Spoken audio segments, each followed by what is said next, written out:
अपराध पर लगाम कसने यानी क्राइम को कंट्रोल करने में कम्युनिटी पुलिसिंग का सबसे ज्यादा योगदान रहता है। और खास बात यह भी है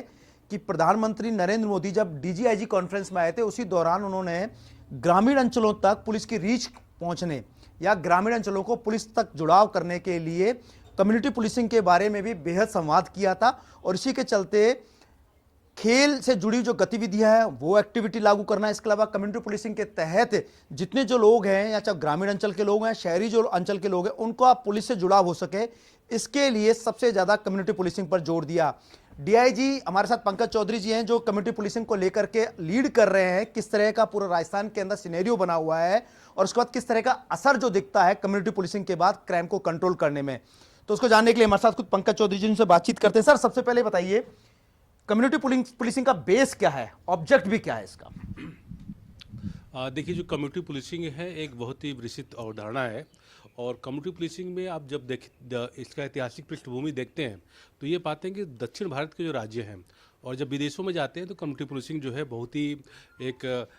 व्यापक रूप से वहाँ पे सक्रिय रहती है। और इन कम्युनिटी पुलिसिंग के जो विभिन्न आयाम हैं, जिसमें कि आप देखेंगे जो समाज से जो जुड़े हुए गणमान्य लोग हैं, चाहे वो सीएलजी सदस्य हैं, पुलिस मित्र हैं, ग्राम रक्षक हैं, सुरक्षा सखियाँ हैं, स्टूडेंट पुलिस कैडेट हैं, ये जो तमाम जो लोग हैं जो पुलिस के साथ कहीं ना कहीं उनके साथ जुड़ के पॉजिटिव सहयोग देने का प्रयास करते हैं। ये लोग पुलिस का जो परसेप्शन समाज में है, आप ब्रिटिश काल के बाद से आज तक की पुलिसिंग में देखेंगे तो आमतौर पर जब सर्वे किया जाता है तो ये निकल के आता है कि पुलिस की जो छवि है वो कहीं ना कहीं उसको बेहतर होने में समय लगेगा। तो उस बेहतर होने के लिए जो डीजीआईजी कॉन्फ्रेंसेज है, जो हमारे माननीय प्रधानमंत्री हैं, हमारे मुख्यमंत्री हैं, उन्होंने प्रयास किया कि जो ये कम्युनिटी पुलिसिंग के जो लोग हैं, जैसे आज राजस्थान में 2.5 लाख लोग जुड़े हुए हैं, हमारी कांस्टेबल लगभग 1.25 लाख के आसपास है। तो ये जो 2.5 लाख लोग जुड़े हुए हैं, ये कहीं ना कहीं पुलिस का एक चेहरा हो सकते हैं। और कहीं ना कहीं ग्राउंड लेवल पे जाके, ग्रामीण अंचल में, शहरी क्षेत्रों में जाके पुलिस के बारे में, उसकी कार्यप्रणाली के बारे में जो अच्छी इमेज है उसको डेवलप कर सकते हैं। और विशेषकर जो बच्चे हैं, स्टूडेंट पुलिस कैडेट जो योजना है उसमें 8वीं 9वीं के बच्चों को प्रोत्साहन दिया जा रहा है कि वो बच्चे जो है थाने जाएं, वो पुलिस को समझें, उनके कार्यप्रणाली को समझें, वो ये उनके दिमाग में जो परसेप्शन है कहीं ना कहीं उसमें चेंज लाने की आवश्यकता है। और मुझे लगता है कि जो कम्युनिटी पुलिसिंग है वो पुलिस की के परसेप्शन को, पुलिस की इमेज को बेहतर करने के लिए सबसे कारगर हथियार इस समय है। जो सर, आप लगातार संवाद कर रहे हैं पूरे हर जिला स्तर पर, क्या लग रहा है कितना बेस तैयार हो गया सर कम्युनिटी पुलिसिंग का और किस हद तक जो कामयाबी जो है वो राजस्थान पुलिस को मिली है? अभी देखिए, कल पुलिस मुख्यालय में हम उच्च अधिकारियों के निर्देशन में, हमारे डी साहब और एडी साहब के निर्देशन में, हमने पूरे राजस्थान में अगर देखेंगे कम्युनिटी पुलिसिंग में तो हर जिले में एडिशनल एसपी हेडक्वार्टर जो है वो कम्युनिटी पुलिसिंग यूनिट का प्रभारी होता है, जो है राइट। तो हमारे यहाँ जो कम्युनिटी पुलिसिंग का विंग है वो पूरे स्टेट में हर जिले में स्थापित है। अब बात आती है कि जो लोग इनके साथ जुड़े हुए हैं जिला स्तर पर वो कितने सक्रिय हैं। जो तो हम लोग लगातार संपर्क में हैं, जिलों की विजिट की जा रही है, थानों की विजिट की जा रही है। साथ में आपने देखा होगा कि स्वागत कक्ष का जो कॉन्सेप्ट आया है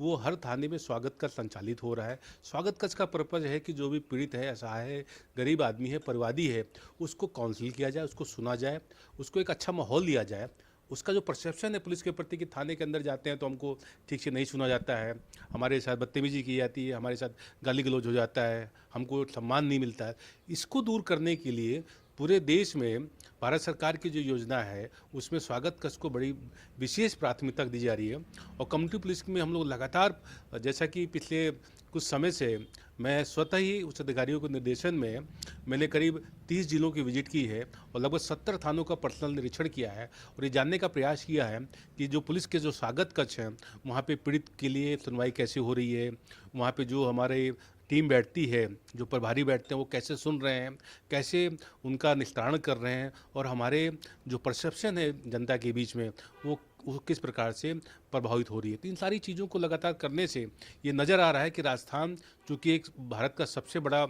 प्रदेश है और यहाँ पे भांति भांति की जातियाँ हैं, भांति भांति की भाषाएं हैं, बोलियाँ हैं, विभिन्न धर्मों के लोग हैं, तो इनके बीच में कम्युनिटी पुलिसिंग बहुत ही कारगर हथियार है। और जैसा कि एक स्लोगन है कि कम्युनिटी पुलिसिंग जो है वो भविष्य की पुलिसिंग है, तो ये राजस्थान के लिए बहुत ही कह सकते हैं कि महत्वपूर्ण हमारे लिए एक विंग है जो लगातार कार्य कर रही है। क्राइम कंट्रोल में भी सर काफ़ी भूमिका रहती है, ग्राम रक्षक, पुलिस मित्र, ये भी कम्युनिटी पुलिसिंग का पार्ट है, कहीं ना कहीं इन्फॉर्मेशन सबसे पहले मिल जाती है, कोई भी लॉ एंड ऑर्डर बिगड़ता है तो उसकी इन्फॉर्मेशन मिल जाती है। बेहतरीन संवाद जी रहता जी है सब पुलिस का। देखिए, जो बीट कांस्टेबल की जो भूमिका आई थी, बीट बुक की जो है काफ़ी समय से राजस्थान में आई है, वो इसलिए आई कि ग्राउंड लेवल पे जो सूचनाएं हैं, जो सूचना तंत्र है थाने लेवल का, वो मजबूत हो जो है। तो अब जब बीट पे जब हम जाते हैं तो ये पाते हैं कि बीट के साथ अगर हम बीट कांस्टेबल, अगर हमारे पुलिस मित्र, उस इलाके के ग्राम रक्षक, उस इलाके के सीएलजी, उस इलाके के स्टूडेंट पुलिस, इन सबों के साथ जब वो तालमेल के साथ रहेगा तो उसकी बीट पुलिसिंग मजबूत होगी। और जब बीट पुलिसिंग मजबूत होगी तो कहीं ना कहीं अपराध पे नियंत्रण लगेगा जो है। हम सिर्फ पुलिस के भरोसे बैठे रहें कि हम अपराध पे कंट्रोल कर लेंगे, ये संभव नहीं है। आपके समाज में अपराधी 1 या 2% हो सकते हैं, लेकिन जो 98% जो आम जनता है, जो सुखद वातावरण चाहती है, सुरक्षित वातावरण चाहती है, अगर उनको हमने पार्टिसिपेट करा लिया, उनके साथ जुड़ गए और वो हमारा साथ दे दिया उन्होंने, तो अपराध कहीं भी होना संभव नहीं है जो है। तो इसमें कहीं न कहीं जैसे जो प्रयास किए जा रहे हैं थाने लेवल पे, जिसमें कि विभिन्न जो हमारी मीटिंग्स होती हैं उसमें सीएलजी मेंबर्स, पुलिस मित्र, ग्राम रक्षकों के अलावा गणमान्य व्यक्ति आते हैं, जिसमें डॉक्टर, इंजीनियर, वकील, मीडिया बंधु आते हैं और वो कहते हैं कि साहब हम अपने इलाके में, थाना क्षेत्र में, थाने के साथ जुड़ के हम लोग अपराध पे भी नियंत्रण कर सकते हैं और आपसी सामंजस्य और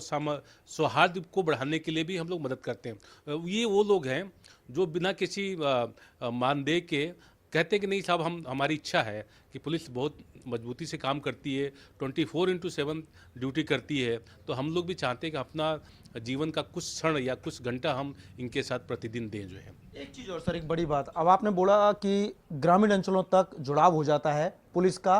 और आम लोगों का, ग्राम रक्षक हो, पुलिस मित्र के रूप में होते हैं, लेकिन हमने देखा विगत दिनों ग्रामीण अंचलों में कई ऐसी बड़ी घटना हुई है जिसमें बोरवेल गिर जाता है, बोरवेल में बच्चे गिर जाते हैं, कई जगह इतने करोड़ों रुपए खर्च करने पड़ते हैं, संसाधन जुटाने पड़ते हैं, कईयों की जिंदगी बचा लेते हैं, कईयों को, मासूमों को अपनी जान गंवानी पड़ती है। क्या जिम्मेदारी नहीं बनती है ये, और उसमें किस तरह के प्रावधान है? क्या कम्युनिटी पुलिसिंग के तहत इन सबको ये जिम्मेदारी दी जानी चाहिए? देखिए, बहुत ही ज्वलंत प्रश्न आपने उठाया है।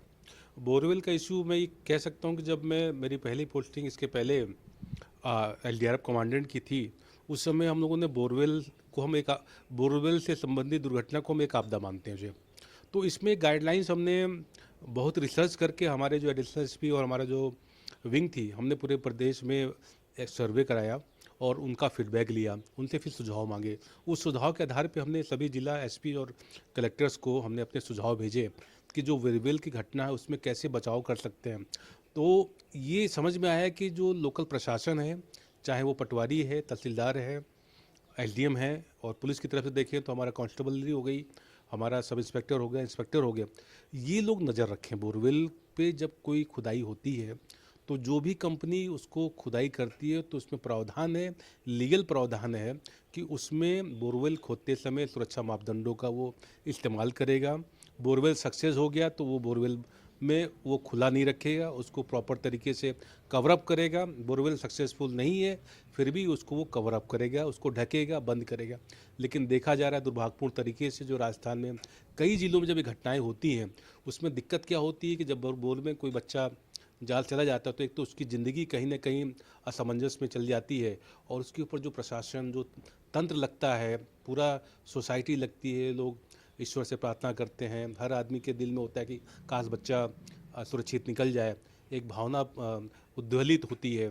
तो बड़ा एक असमंजस की स्थिति 24 घंटे 48 घंटे तक रहती है जब तक उस बच्चे का रेस्क्यू नहीं होता। बच्चा अगर पॉजिटिव रेस्क्यू हो गया तो बहुत ही शाबाशी मिलती है प्रशासन को, लेकिन बच्चा अगर कहीं रेस्क्यू नहीं हो पाया, कहीं उसके साथ कैजुअलिटी हो गई, तो प्रशासन पे और सभी को जो है बहुत ही बद्दुआएं भी मिलती हैं। तो इससे बचने का सबसे अच्छा उपाय है कि इसके जो नियम कानून है, माननीय हाई कोर्ट ने, सुप्रीम कोर्ट ने और भारत सरकार ने इसमें गाइडलाइंस ऑलरेडी जारी रख कर, और मुझे याद है कि हमने इस गाइडलाइंस की कॉपी को भी सभी डीएम और एसपीज को हमने भेजा था। अब ज़रूरत इस बात की है कि हम ग्राउंड लेवल पे इस पर करें। अब जब जो आपका प्रश्न है कि कम्युनिटी पुलिसिंग में जैसे 2.5 लाख लोग हैं, पुलिस मित्र हैं, ग्राम रक्षक हैं, सीएलजी हैं, ये लोग भी अगर अपने इलाके में ऐसे खुले बोरवेल देखते हैं तो वो संबंधित एसएचओ को सूचित करें और उसको तत्काल बंद कराने की कार्रवाई करेंगे। तो कहीं ना कहीं ये प्रशासन के साथ साथ जो हमारा पैरेलल हमारी जो विंग है उसमें बड़ी मददगार हो सकती है। आपने अभी वीडियो कॉन्फ्रेंसिंग में सर इस तरह के निर्देश दिए हैं कुछ इन चीज़ों को लेकर के? जी, हमने अभी जो सारे एडिशनल एसपी हेडक्वार्टर हैं उनको हमने यही बताया है कि आप अपनी कम्युनिटी पुलिसिंग की भूमिकाओं को बढ़ाइए और ज़्यादा से ज़्यादा लोगों के जीवन को बेहतर करने के लिए उनके सुरक्षा मापदंडों को बेहतर करने का प्रयास कीजिए और कम्युनिटी पुलिसिंग के जो लोग हैं उनको सक्रिय रूप से भागीदारी दिलाइए समाज में, चाहे वो ट्रैफिक है, त्यौहार है, जुलूस है, मेला है, कोई कम्युनल इश्यूज़ है,